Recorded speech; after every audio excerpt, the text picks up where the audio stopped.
You're listening to Decisive Point, a U.S. Army War College Press production focused on national security affairs. The views and opinions expressed in this podcast are those of the authors and are not necessarily those of the Department of the Army, the U.S. Army War College, or any other agency of the U.S. government. Decisive Point welcomes Colonel Dan Herlihy, author of Cognitive Performance Enhancement for Multi-Domain Operations, which was published in the winter 2022-23 issue of Parameters. Herlihy commands the 20th Engineer Brigade at Fort Bragg, North Carolina, and has a background in airborne and special operations engineering. He holds master's degrees in civil engineering and strategic studies from Missouri S&T and the U.S. Army School of Advanced Military Studies, respectively. Welcome to Decisive Point, Dan. Hi, Stephanie. Thanks for having me on. Cognitive Performance Enhancement for Multi-Domain Operations. Where does the Army currently stand on this? The Army is somewhat quiet on cognitive performance, particularly cognitive performance enhancement, and does not address the topic directly in its warfighting doctrine. So the new FM 3-0 operations, our Army's capstone doctrine, discusses the pursuit of decision dominance and briefly mentions cognitive effects while describing defeat mechanisms later on in the text. But 3.0 does not touch on the cognitive domain in a deep or meaningful way. The Army research and medical community is much more in tune with the importance of cognitive performance enhancement.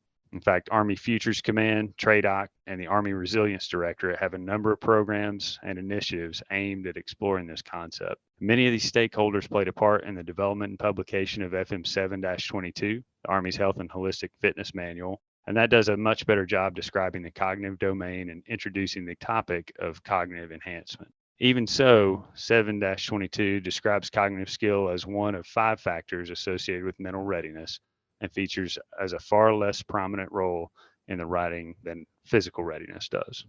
You say in your article that there are increasing demands on soldier cognition. Please explain. As we've seen warfare evolve and now bringing in the space domain and cyber domain, there are clearly more cognitive demands for our soldiers than there were in the past. Warfare has always been cognitively demanding, but as we add nearly limitless streams of information and data through the cyber and space domains, all the way to the soldier and leader level, this becomes more and more prominent. On top of that, we see the speed of combat increasing. So our leaders are expected to make decisions more quickly and without hesitation to exploit brief windows of convergence against our adversaries. With that, we also see more complex warfighting systems as our technology continues to grow and become more capable. All that combined just puts more of a cognitive load on our soldiers. How does the U.S.'s approach compare to its adversaries? I would say the U.S. takes a less direct approach than our adversaries do, particularly China and Russia. As we look at China, China has had several leaders in the PLA clearly describe the domain of consciousness as one of the key operating spaces in the future. The Chinese take a civil military fusion approach towards exploiting the cognitive domain and trying to enhance the cognitive performance of their soldiers.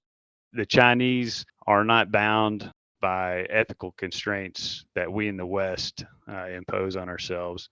And what that means is the Chinese are much more willing to experiment with things such as gene editing to edit human embryos in ways that could enhance cognitive performance. Similarly, the Russians see the information domain and the cognitive domain as key in the future of warfare.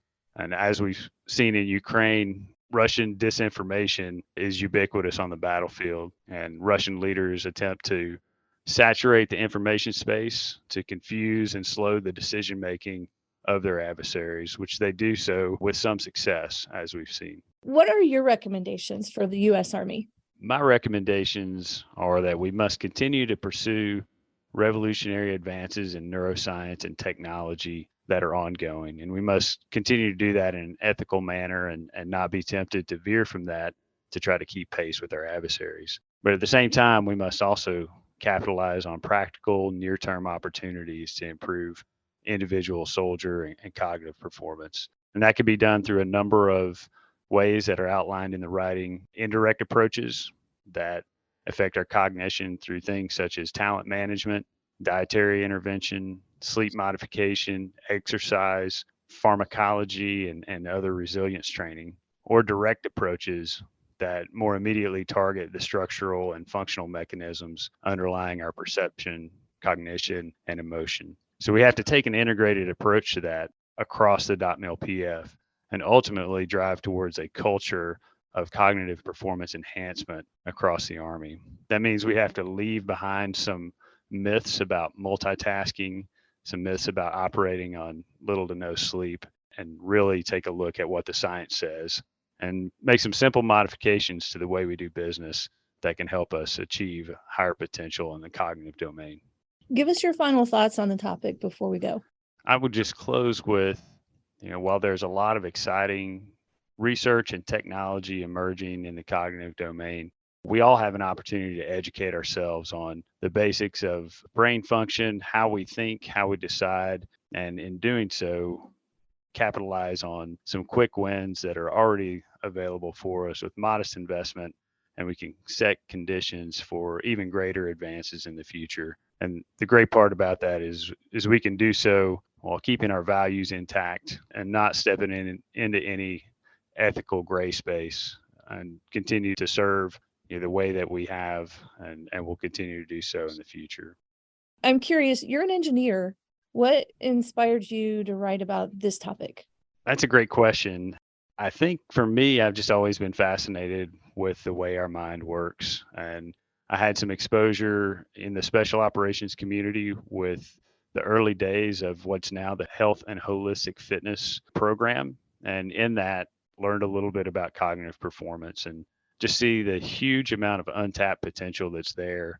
As in the Army, it's easy to focus on the physical domain, and we can see results from exercise and nutrition in that domain with our very eyes, and we can see it because it's easy to measure on PT tests and other assessments. But the cognitive domain often goes unmeasured or unnoticed, and I just think there's a lot of potential there, and was excited to have the opportunity to do some research on that area and learn that we have a lot of really bright individuals in the Army and across DoD that are taking a hard look at this for us. But in the end, it's us as leaders that are going to have to take the next step to really change the culture of our Army to embrace cognitive performance optimization in the same way we've embraced physical performance optimization. Well said. Thanks for taking that one on. And also just thank you for sharing your time and your insights today on this topic. Learn more about cognitive performance enhancement for multi-domain operations at press.armywarcollege.edu. Look for Volume 52, Issue 4. If you enjoyed this episode of Decisive Point and would like to hear more, you can find us on any major podcast platform.